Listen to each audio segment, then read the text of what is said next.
Food is fuel for your body, your mind, and definitely your sport. But let's face it, nutrition is confusing, and the expectations on girls and women to be thin and have a six-pack are exhausting. If you've ever been frustrated with your body, confused about nutrition, obsessed with eating healthy, or guilty when you don't, underate, overate, or overtrained, and overwhelmed with all the pressure, then this podcast is for you. Nutrition can be easy. You can take control of it, but it might start with letting go of control by asking for help and making a change. I'm Lindsay Elizabeth Cortez, sports dietitian and owner of Rise Up Nutrition, where I empower female athletes to overcome nutrition concerns and perform at their highest level, to stop being confused by all the mixed or harmful messages, and finally have confidence in your body as a fierce, fit, and fueled female athlete.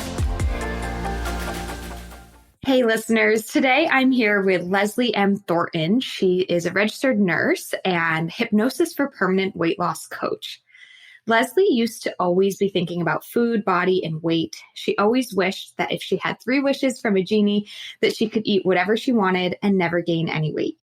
Thinking this would always be her cross to bear, Leslie just about gave up when she stumbled upon hypnosis and everything changed. I'm so excited to have Leslie as our guest today because if you've been listening, if you've been a listener for a while, you might be thinking already like, Lindsay, weight loss coach, this doesn't seem to be somebody that you would have on as a guest. You know, one of my messages that I preach is that, it's not about your weight, it's about your performance. And that is exactly why I'm having Leslie on this podcast in this episode because, well, I don't want to give it away, but you will know as you listen to her that she's very much in line with this message. And we have a very shared message and shared vision. And I think we just express it in a very slightly different way. And so, Leslie, thank you so much for coming on the Female Athlete Nutrition Podcast. Lindsay, thank you so much for the opportunity. I'm excited to share what I know with your audience and hopefully bring them value today for sure. Yeah, absolutely. Well, Leslie, let's dive into this with just talking about your story and your experiences. As I kind of read your little bio, for you, thinking about food and body and weight seemed to be a big issue in your personal life. And now you are a coach helping other people through that. So can you share with us more about your journey and the transformation that you had to make in order to be in the position you are now? Yes, absolutely. I'd love to share about that. And first, I just want to say, just hearing about it's not about your weight, it's about the performance. Yes, thank you for that. And what an amazing message for people to get, because that's where our society is just so messed up, right? Is thinking that your weight has anything to do with the way that you can show up. And one of my long-term clients, when she graduated our program, was saying how, what permanent weight loss really ended up meaning for her was the fact that her weight didn't have anything to do with her being able to get into a relationship or have her dream career, or I'm sure in your audiences of getting that medal or coming in first place of that race or whatever. So, just really about that same thing. And I think with my story, that was kind of always the thing that was happening in the background that I didn't know, but of basically just not feeling good enough. Or I had to work really hard to not be different. The message that I got when I was 8 from my mom was, you have a slower metabolism than your sisters. And so you need to do portion control and you need to look at calories and fat content and all of this kind of stuff. So I kind of took it on as my little project at age 8 and was doing Slim Fast shakes by, I think I was 10 or something like that in the morning. And I was doing Weight Watchers by the time I was 13 years old. And, I was at the gym. I would be sneaking into the gym earlier than I was supposed to at 13. You're supposed to wait till you're 14, and was just constantly, obsessed about my weight and, why can't I lose the weight? I'm doing all the right things. Just, I did South Beach, I did Atkins, I did low carb, all the things. And I think that's the reason why, because of my own obsession with my own health, became a nurse. I was into biology because of that and was a personal trainer when I was in college and actually had the opportunity to study abroad in Mexico in 2010. And when I went there, it was the first time I was away from the judgments of friends and family. It was like I looked around in Mexico and I was like, nobody knows me here. Like I can eat any way that I want. Like they can't say anything because they just, right? So I just kind of allowed myself to just go wild and just ate all the delicious Mexican food, ended up gaining 30 pounds in like 3 months, and was for the first time ever what I would consider like fat and happy. Like I was like, I'm good, you know? Like, and it helped because in Mexican culture, being a little bit overweight is looked at as a sign of abundance, of like, well, you have enough money to eat more than the bare minimum to survive. So it's like I found my people.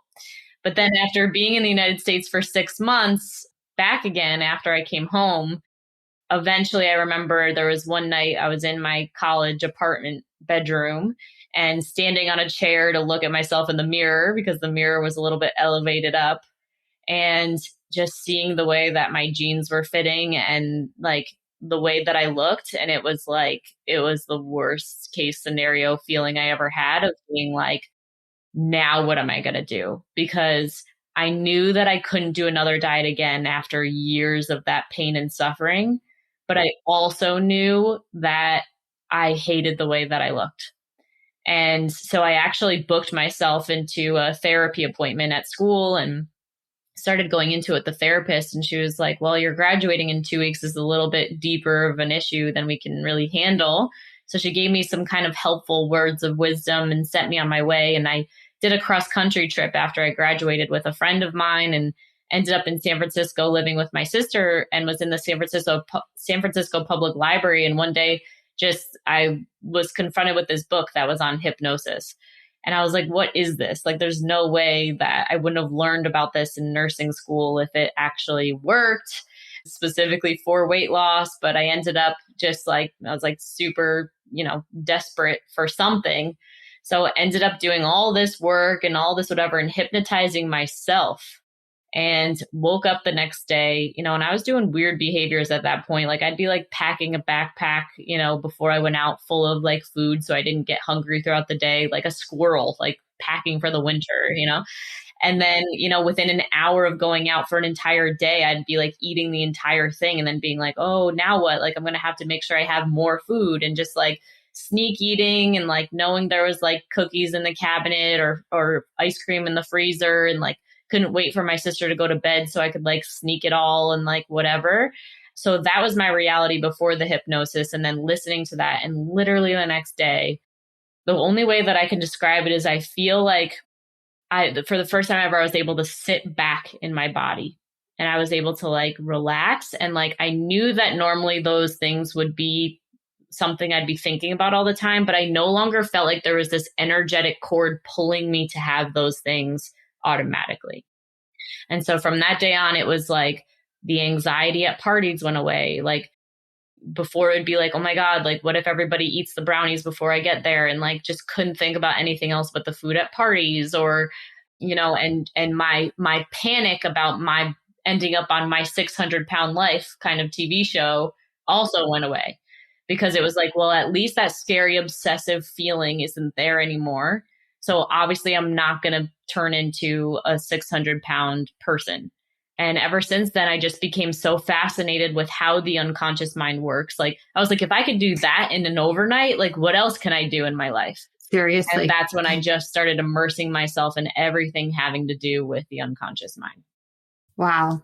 What a story, Leslie. Thank you. You brought up so many interesting points. I kind of want to start with like the power of the mind, because that's what you were finishing with there.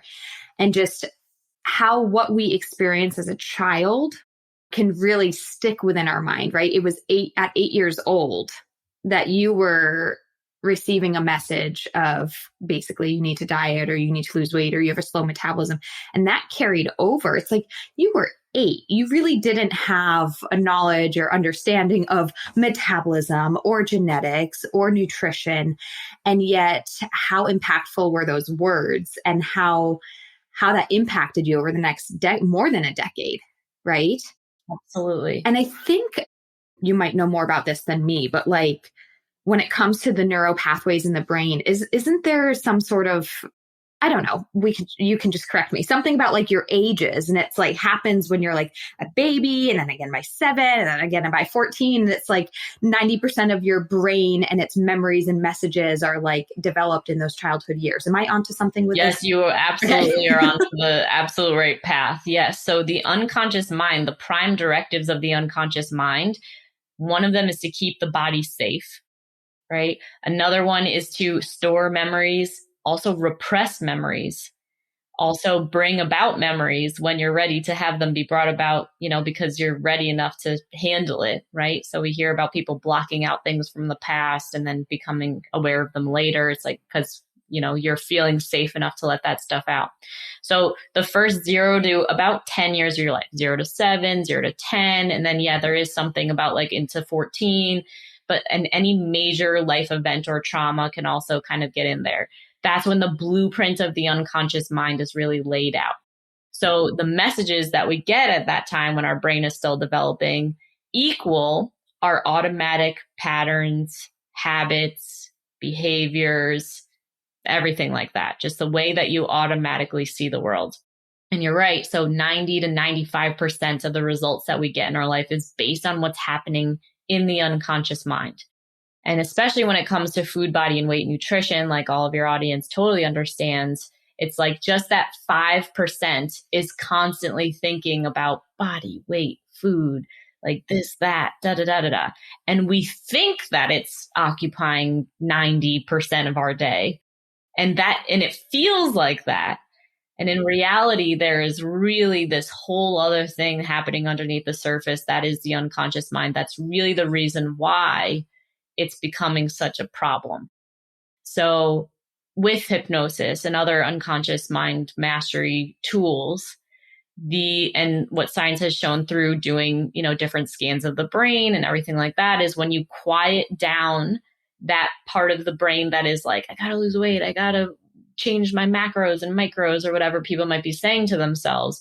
We quiet that part of ourselves down, and then it opens us up, and we're in alpha or theta wave of sleep. And that's when the unconscious mind is most open and most receptive to whatever messages are coming in. And so you work with your hypnotherapist or whoever you're working with to come up with messages that you want to be feeling and thinking. Now, the other thing is the unconscious mind cannot hear any negatives. So how many of your listeners, as you're listening, you can answer for yourself, like as soon as you say that you're going to like stop eating cookies, or you're going to start a new plan for your workout or whatever, that it becomes even harder to not eat those things, right? Exactly. And it's like, why is that? It's because all day long now you are starting to feed to your mind the messages of don't eat the cookies, don't eat the cookies, don't eat the sugar, don't eat the gluten, don't eat the dairy. And all your unconscious mind is receiving is eat the gluten, eat the dairy, eat the whatever, right? Because it cannot process negatives. All right. So we want to come up with new empowering statements of being like, I want to be lean, strong, and healthy. I eat moderate portions at meals. I choose foods that bring about vitality and longevity in every cell of my body, just like things like that. And you can maybe even feel as I say them out loud, it has a different feel to them. So we implant those types of empowering messages while your brain is slower. And what that does is it makes it so that there's an agreement between the conscious mind that wants a different type of body or to show up in a different way, and the unconscious mind that prior to doing the hypnosis was saying, no, it's actually more safe to eat cookies, or it's more safe to, stress eat at night or whatever. Okay. And then both of them are in agreement now. And so when you're back in the waking world after hypnosis, it's just automatically like your normal way of being. Yeah.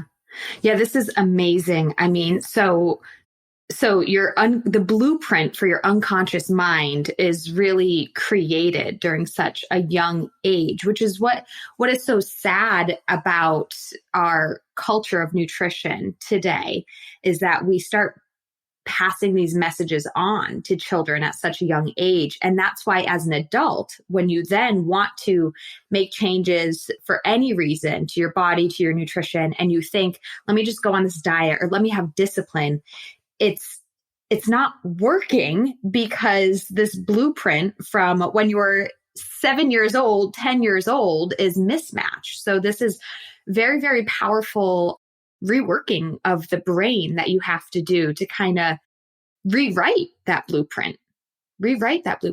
Absolutely. Yeah. I hope for my listeners too, like so much of what you're saying applies, not just with athletes and maybe how we might want to make changes or need to make changes with our nutrition and body. But certainly my audience knows, and I talk about this often, that disordered eating in some way, shape, or form is so prevalent in athletes. And so when we think too about those behaviors, you started to talk about this, that, you were engaging in just not just dieting, but just weird disordered behaviors of, packing food in your bag, but then eating all of it within the first hour of your trip. Right. And this is why I think reworking that subconscious mind is so important, because how can we change those behaviors?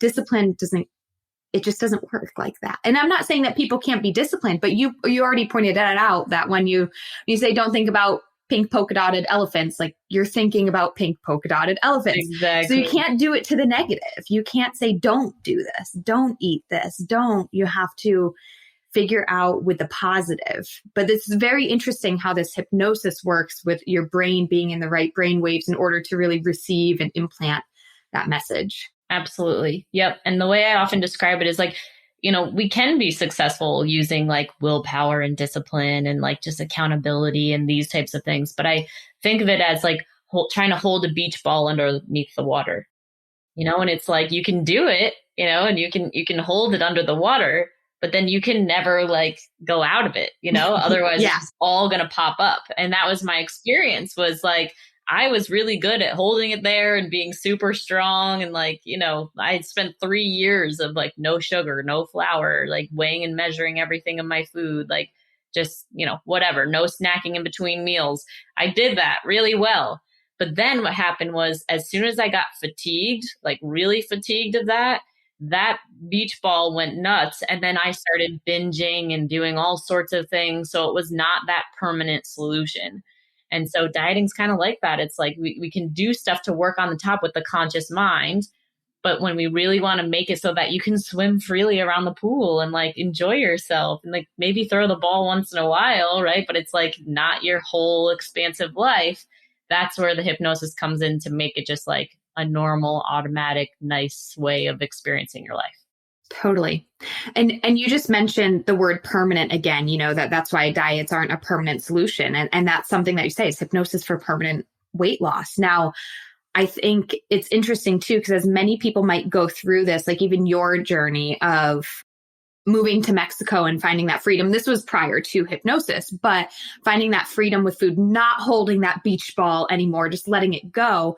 But oftentimes when that happens, from being so restrictive, the pendulum kind of swings to the other side. And I think a lot of people experience this when they try to embrace food freedom or in concepts of intuitive eating, which I know you preach and talk about often too. And so how do you manage that when somebody is coming to you saying, I want weight loss? I'm sure part of this hypnosis process is letting that beach ball go and finding that freedom. But then sometimes the pendulum swings to the other side and we experience weight gain. Can you kind of explain some of your experiences with that with clients and yourself? Definitely. It's one of the most challenging things that people will brush up against, because it's true. There's two parts of us. Like part of us does actually want to lose the weight. And part of us is like, I can't struggle with this one more day the way that I got to. And so what we say to clients is like, when it's an authentic desire for weight loss, right? Like so many of us, so we need to really unpack this desire to lose the weight, right? It's like, what is actually underneath that? Why do you actually want to lose the weight? What's it going to bring you? How is it going to make you feel? Right. And usually that's when we comes to the surface of like, well, I don't feel good enough. I don't feel confident. I want to feel motivated. I want to feel energized, right? There's all of this stuff that we have, and we have good reasons to think that the weight loss is the thing that's going to bring that about because, we get all sorts of dopamine hits on the journey of weight loss, right? We see the scale go down, ping, like, yay, that feels good. We get a drug, right? All the different, positive we You get hear a everybody comment from saying, you somebody. look Yep. great. Exactly. Right. So it's like, we know that is what's happening. And in order for us to have both worlds, right, where you're not forever, because then what happens is like you lose the weight and now you're terrified of gaining it back and you're still having that mental chaos. So we really need to look at like, okay, so if you could lose the weight, but then continuously be obsessing about this for the rest of your life, will you be happy? Right. And usually the answer is like, no, like, I'm not okay with that. And it's like, okay. And it's like, and if you could be, mentally happy, and you could know that your weight will always stay within a certain range for the rest of your life, like, is that something that you want? And it's like, well, that's better at least. Right. And so we just really need to work with the clients on being like, okay, so let's work on, this is the way that the law of attraction works, is like, in order for this to be sustainable, you need to know how to create those feelings of being satisfied, motivated, happy, confident, regardless of what number your weight is at today. And what happens is, and we are like, I always say to my clients about, we've all been hypnotized from birth until now, right? Like being born in the family you were in, the society that you're in, the culture that we're in, the schooling, the religion, whatever that you were brought up in, that equals the hypnosis that you've been around, right? So it's like, are these beliefs even yours? Because if those beliefs were actually yours, then it would just be automatic for you to be eating this certain way. But maybe, for example, my mom, she's very disciplined with her eating. And so it was like, that was my model of excellence. But I like sweet things. Like I enjoy that sometimes. And like, she doesn't really, she's more of like a bread person or whatever. Right. So it's like, I'm taking on these beliefs that are mom's, but like, that's not actually mine, which is why there's that conflict as well. So it's also a getting to know yourself journey too, of like, and like owning and embracing who you are. Like, do you love food? Do you love socializing and celebrating and want to be part of that with human beings and enjoy that aspect of your life? Like, and value health? Or like, right, like you have to own what's actually true for yourself. So once we kind of can get clarity for that person on like what's actually true for you, where is that desire coming from, and the agreement with them of being like, yes, it makes sense that in order for me to have consistent peace in this area of my life, that I need to learn how to master being happy with myself when my weight's a little bit up or when my weight's a little bit low, right? Because otherwise we're just, following this thing. And I, for myself, saw that like, okay, so when I am successful with my diet and I get to my low goal weight or whatever, I'm at my happiest, right? Like this is when I am pizzazzful and ready for life and all this. But then when my weight starts creeping up, I'm miserable, I'm depressed, I'm anxious. And I was like, okay, so for the rest of my life, I'm going to spend probably more than 50% of my life being depressed and anxious because I'm not holding that beach ball is too hard. Right. So I was like, this is just not sustainable.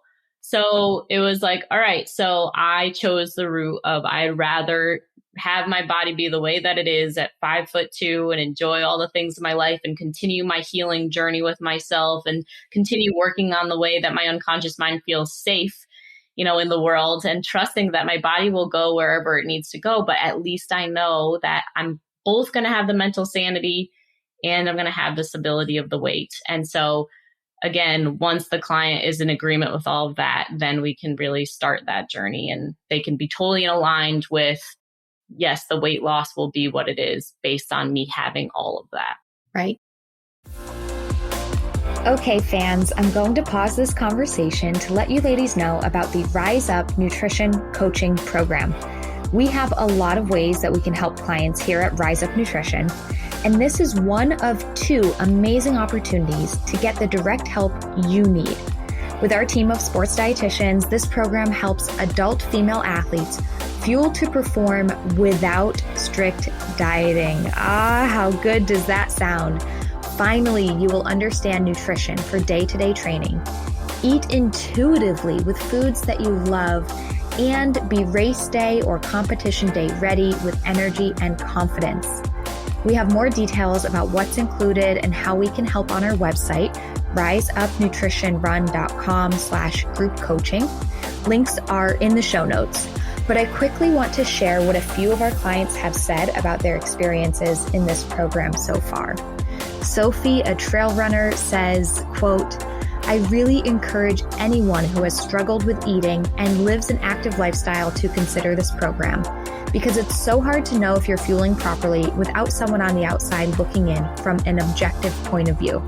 I now feel confident in my food choices and, more than anything, confident that I can actually eat more and that it will only benefit my health and my training."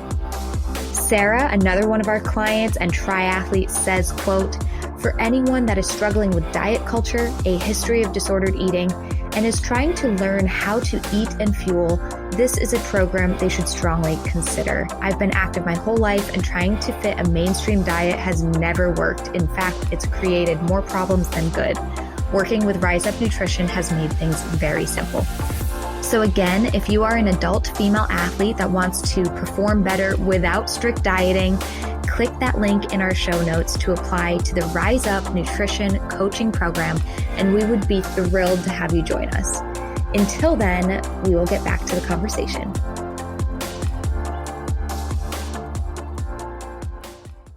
Right. I mean, when you have your mental sanity, as you just said, and you're just happier in your life and you're going through life with your authentic self, making choices that bring you joy, there's a really, really good chance that markers of health, to include weight, will balance themselves out. It's those, extreme swings that lead so often, those extreme swings in mood and discipline and dissatisfaction with your weight is what leads to disordered eating, which is actually what creates more weight and health problems. Yes, that's right. Yes. Right. So it's kind of like, it's that working backwards. And so I love, Leslie, how you said, when you're working with a client, you start with unpacking the desire to lose weight. You know that clients are coming to you wanting weight loss, but you don't just say, okay, we're going to lose 30 pounds in 30 days, right? It's let's unpack in the how do you actually feel? And this is why, listeners, I said in the very beginning,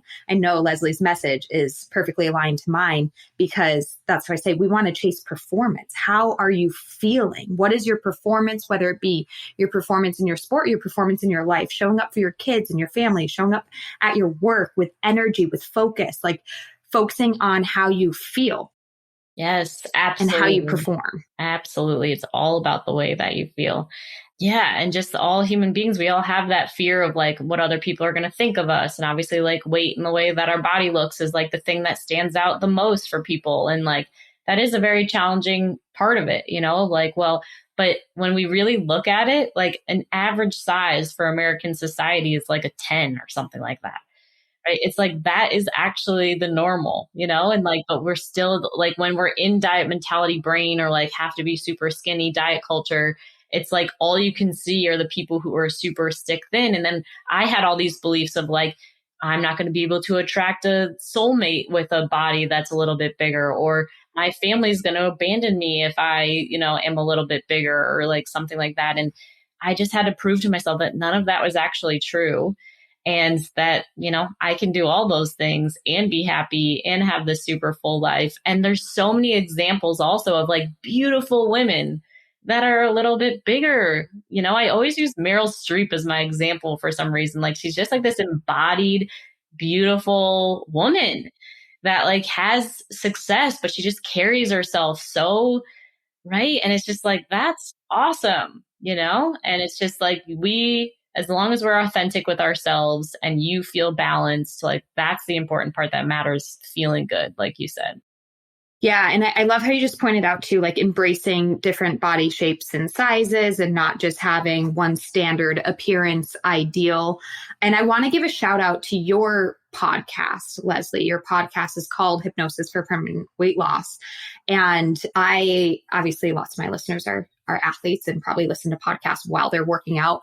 I think it was I don't know if it was last spring. I forget. It probably actually was when you started your podcast, because I went on a long run one weekend and just put my ear pods in and listen to you in your very first episodes, like episodes 1 through 10, and carried me through this entire long run. It just kept going on repeat, onto the next one, onto the next one.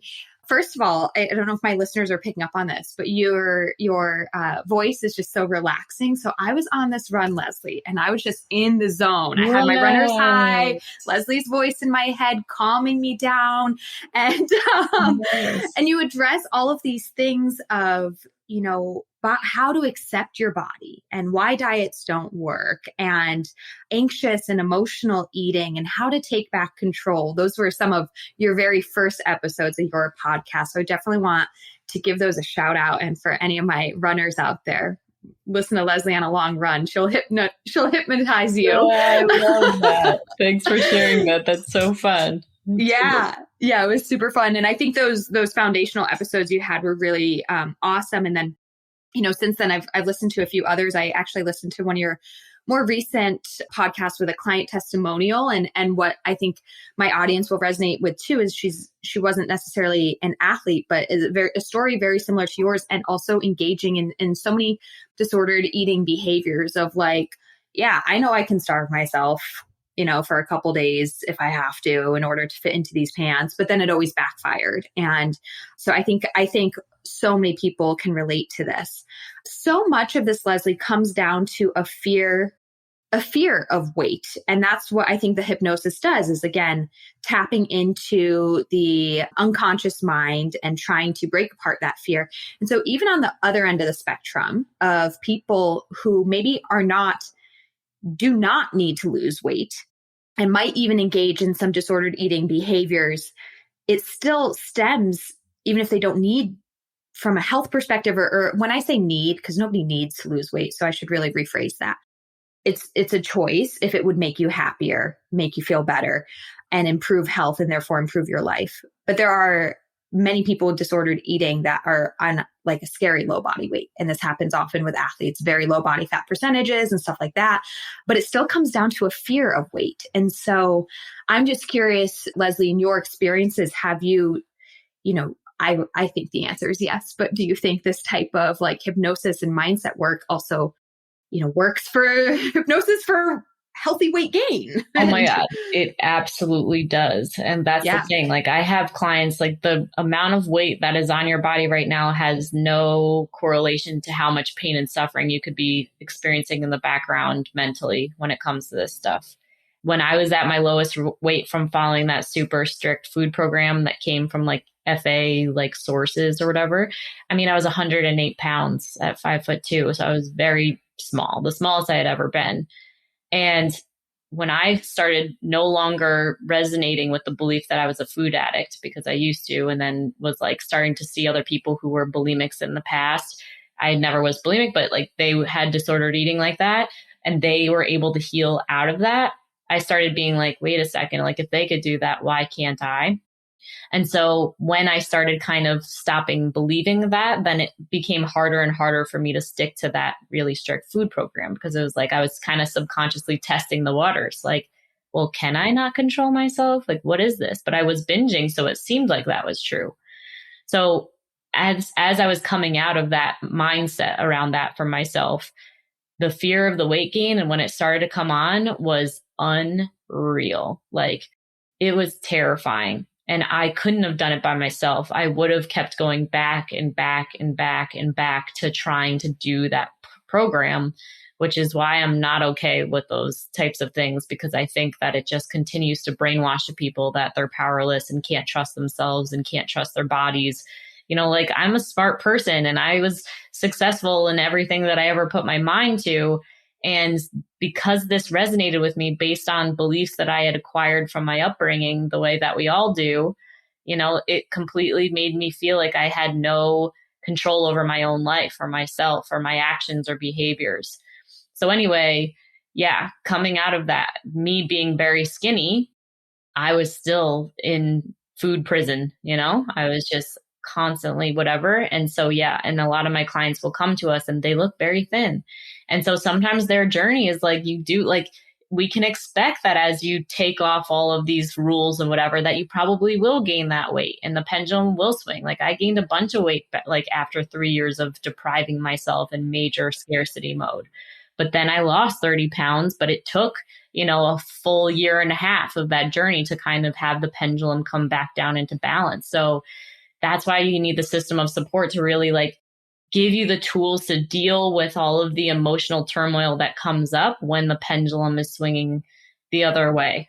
And, when people come in and they have, a fair amount of weight on them and they, whatever, it's like the weight may come off or it may stay the same. So it's really just like honoring where you are on your path and focusing on what is that end goal for you to feel that mental peace and freedom in this area of your life. Yeah, and I appreciate the transparency about the timeline too of, for you experienced weight gain, but then you did eventually experience weight loss, which was something that was right for your body at that time. And a lot of people want the faster answer. And you said, well, gradually happened after a year and a half. But here's the key. It's been more permanent, right? That's like this is something that you're able to keep up and your health has been stable for years and years and years. And which kind of brings me back to a little bit of a question from the conversation earlier. You mentioned when you first did the hypnosis, it was like the very next day, panic, anxiety, fear of weight, like all went away. Like the very next day you noticed a difference and a transformation. So is hypnosis something that it's like a one and done, or is it something that you do regularly? I mean, do you continue to do it on yourself regularly, Leslie? Great question. It is not just a one and done thing at all. Yes, I experienced that mental inner peace and freedom right away, but I really still had to go on a journey of understanding and get into even the intuitive eating piece that you mentioned before. That was still a missing part for me. So continuing on that path, and what never changed from the hypnosis is being aware that I'm not my own thoughts and that there is that sense of that peace and that freedom that's there. But until I actually continue to do the inner work, and yes, I do it every day, right? And it takes different forms. So sometimes it'll be hypnosis, but it'll be some form of, changing the beliefs or changing the way that I'm feeling or doing emotional mastery work. That is every single day. Because there's always more layers to peel back. There's always more things as human beings that we're learning and growing and healing from, based on what's happening now. So yeah, definitely that journey. So those things of like, I can't trust myself and blah, blah, blah, blah, blah. Like those things still needed to be uncovered and realized through all of the other tools that I had, which is why now my program, I'm so like, it's like a long ass journey of having to figure it all out. But now with all of the pieces, one of the people is a coach on our team, when she was studying our program before she started coaching with us, she was like, Leslie, I've been dealing with my own food, body, and weight stuff for such a long time in my life. She's like, and I've picked up all these really helpful bits and pieces along the way. She was like, you found a way to put all the bits and pieces in one place and actually have it be a solution for people to get out of this place for good. So it's a whole, it's not just hypnosis. It's not one and done. It's every aspect of everything that I've had to learn how to get out of this and really make it a permanent change. Mm-hmm. Absolutely. I say the same thing about my coaching programming for clients too. It's like I took over a decade of my experiences with nutrition as a female athlete and disordered eating and put it all into one thing, which is why I call mine the system of female athlete system of transformation, because it is transformative. So I'd love to give you a moment to speak a little bit more about your coaching programming and services and how you can help and kind of who you can help and what that looks like. Yeah, if somebody were to go on your website, like what could they expect if signing up with you? 100%. Great question. So yeah, when you start working with us, I mean, that's going to be really the gateway to find out like, what is this stuff? So if what our conversation is saying is resonating with you in any way, shape, or form, it's having that conversation to be like, what is it for you? Right? Because, it's so easy to just like, it's like, okay, like, oh, it's this, it's that, it's this, it's that. But like every time that I get on the phone with somebody, it's like, oh, I've been believing since I was 5 that nobody cares about me. And like, so therefore you're isolating yourself and, you're eating when you're isolated and whatever. So it's like, then we really want to give you that prescription, if you will, for like, okay, so this is how it makes sense. And this is why this program is going to help you with that exact pattern that's been happening your entire life, in addition to getting all the tools that you need to knowing how to change your relationship with food, body, and weight. So it's an 8-week program, tons of support. You got modules, everything that you need to just be able to take good care of yourself and build up that relationship with you and actually get to be clear on who am I? Like, what relationship do I want to have with food, body, and weight and with my life? And if there's other areas of your life, I always say that, if your food isn't working, there's probably also other aspects of your life that isn't working as well. So maybe you're unhappy relationship wise, career wise, otherwise. So really giving you the invitation to work on whatever is not working for you in your life, and knowing that that's directly related to the food choices you're making and the way that you're being, along with the strategies for how to actually be a different way around food. So yeah. And if anybody wants to listen to my podcast, it's Hypnosis for Permanent Weight Loss, and they can take their nice jog the way that you got to. And, I really just believe that if you resonate with something, then you resonate with it, and invite you to take action and book a call with us. We have a free training. It's lesliemthornton.com/weight loss training, and gives you the 3 tips for how to really work with this avenue that we're talking about today with hypnosis for weight loss. So yeah, amazing. We'll definitely include your websites and Instagram handles and everything like that and podcast links in the show notes for sure. And Leslie, I want to share one more kind of story with you and with our listeners. It's a little bit funny, but I've known Leslie for a while now. And so I, although I'm not the expert in this stuff, I know the power of doing this type of work, hypnosis work, mindset work, and things like that. We have a mindset coach on our team here at Rise Up Nutrition who works with our clients every once in a while. And she hops on a group call like once a month. And one time her and I were collaborating. We said, we should do one of these hypnosis things, and we did, but it was her group call with a younger audience. We didn't want to scare them. So we called it a meditation instead. Oh, yes, got it. So now anybody listening will know, what? You hypnotized me. I tricked them. I called it a meditation because I think some people are like, oh my gosh, yes, please hypnotize me. And then other people are like kind of scared by it, I think, which kind of might lead me to my final question is like, what does this hypnotizing actually look like, especially in your programming? Like, it's virtual, right? Anybody from around the country how does hypnotizing work virtually? 100%. So the way that this all started for me was when I was getting certified as a coach. I had to have, 60 hours of practice time coaching somebody else. And so I initially was teaching on, the hypnosis coaching, but I wasn't I was just telling them about hypnosis and giving them whatever, supporting them, but I didn't actually do the hypnosis. So finally one day my practice client was like, Leslie, I don't want you to just tell me about hypnosis. I just want you to do it for me. And I was just like, all right, well, I guess I could just do the thing that I did to myself over the phone. Let's see what happens. So I did it. And then she came back to me the next week. She's like, whatever you did last week, do it again. I've never felt more free around food. So then I started Googling. I was like, can hypnosis be done over the phone?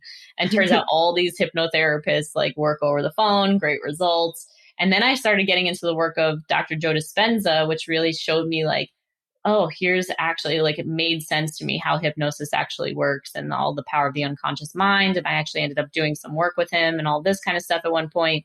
So the answer is yes, it does work, over the phone and all of that kind of stuff. And there's different forms of hypnosis. There's obviously the stage hypnosis, and there's fast inductions where you're sleep and just whatever. And that stuff does work. I'm trained in all of that stuff too, but mine feels much like a guided hypnosis. It's really not. And, for those people who have the thing about hypnosis and, the scary things about it, it's you can't make anybody do anything that you don't want to do. It's literally hypnosis is following suggestions. So, and following instructions. So it's if I told your audience right now, stand up, if they had no reason not to stand up, they would, right? But if I told your audience, close your eyes and cross this busy road without looking, they'd be just, no, it's just I'm not doing that.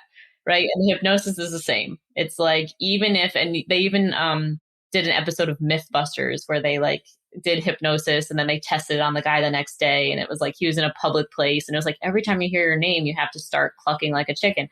And you could see when they said his name in a certain way that he paused. And this is what hypnosis is like when the thing that the hypnosis says, like, brings up that, like, you'll pause and you'll have this moment of being like, oh, this is something else is supposed to happen here. And you might even hear it and being like, I'm supposed to cluck like a chicken. But then he made a choice in that moment of like, I'm not doing that. And he kept going about his day. So we always have free will. We always can have choice, and you can't make anybody do anything you don't want to do. So it's really not too scary of a process. Yeah. Yeah, no, that's so great. And that's why I wanted to share, like when we did it with our clients, it was like, we even called it a meditation because it wasn't that like, I'm putting my hand on your head and telling you to fall asleep and this instantaneous thing. So I think that really helps break down that kind of scary barrier of what hypnosis is. You're not going to do anything that you're not willing to do. That's right. 100%. And the main difference between hypnosis and meditation is like generally like a way to relax and, have, nice feelings start happening in your body. Hypnosis is geared towards a specific outcome. So hypnosis for weight loss, hypnosis for smoking, it's targeted towards a specific thing and based on your habits and patterns around that thing. So. Yeah. And so you can apply hypnosis to multiple different areas because it is targeted. Mm-hmm. Yes. That's right. Mm-hmm. Well, excellent, Leslie. You have just shared so much helpful information. Also, just a lot of your story that I think will resonate with so many people. And I hope that people will, if you're resonating what Leslie is saying, resonate with her story, or think that you could benefit from this, please reach out to her. Highly recommend her and her program. And I just think the work that you do is amazing, Leslie. So thank you. Thank you so much. Right back at you, Lindsay. Thanks for what you're doing. Yeah. Okay. Let's finish this podcast with some rapid fire questions just to have some fun. Leslie, if there was one food you could eat every single day for the rest of your life and never get sick of it, what would that be? Oh my gosh, there was this veggie burger that I just had in Long Beach, California with my friend Brooke, which I think you may know her.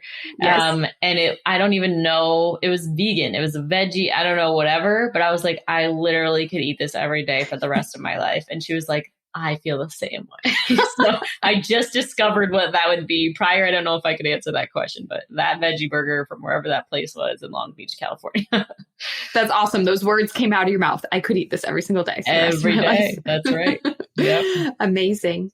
Leslie, do you have a favorite sport or a way of exercise movement to participate in yourself? Swimming. I love swimming. I love the weightlessness. I love the meditation type aspect of just the methodical back and forth of doing the laps and being underwater. And you can, I love everything about being in water. I have a hot tub at my house, and it's because I just need to be in water a lot. It's your happy place. Yes, absolutely.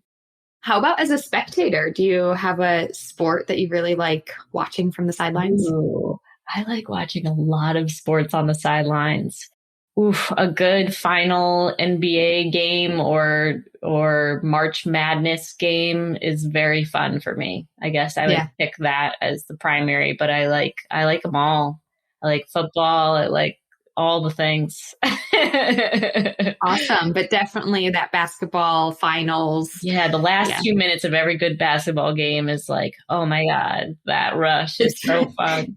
It's funny that you say that because I'm the type of person that's like, what's the point in watching the first half of the basketball game? It always comes down to the final 2 minutes, like no matter what. Like you can't say that for soccer. You can't necessarily say that for football, but basketball, it's like, it's always the final 2 minutes. So that's like, maybe that's why I like it. It's just that final rush, Yeah. Yeah. And my last question is, if there is a female athlete out there, whether somebody kind of well-known, professional, or just in your personal life that you really admire and want to give a shout out to, who would that be and why? The only one that's coming to me is probably, of course, now I'm going to forget. So there's Serena Williams and there's the other Williams. I feel like everybody must say their names. So I guess both of them, but like I feel like Venus Williams, I don't know. To be honest, I got into Formula One recently, Oh, yeah. Yeah, which I really like. I really appreciate the technology of those new cars and the history and all that. But she was like the like chosen athlete to like wave the like finishing flag one day. And I'm like, that's cool.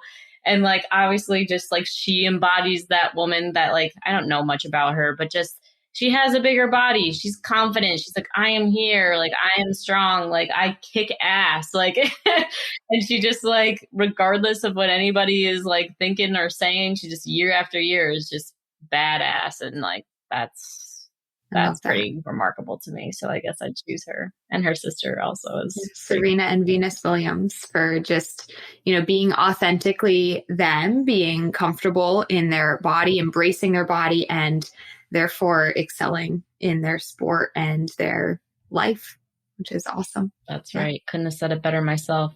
That's great. Well, thanks for Fun sharing. questions. Thank you. Yeah, fun questions. Yeah. Again, thank you so much. And I hope that people do reach out to you. Awesome. Thank you. Thank you. Fans, I hope you enjoyed this episode and conversation. If it did help you, then I want to direct you to where you can sign up for our email list.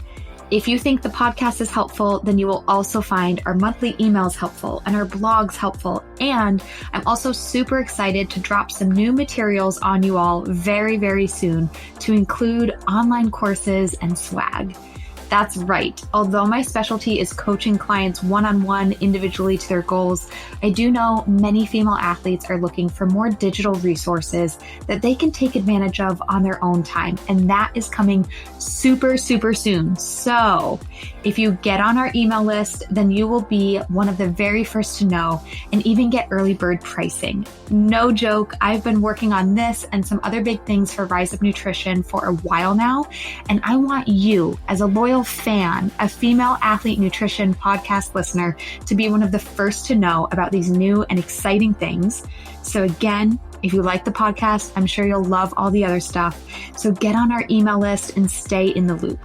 The direct link to sign up, just submit your email, is in the show notes. So look for that.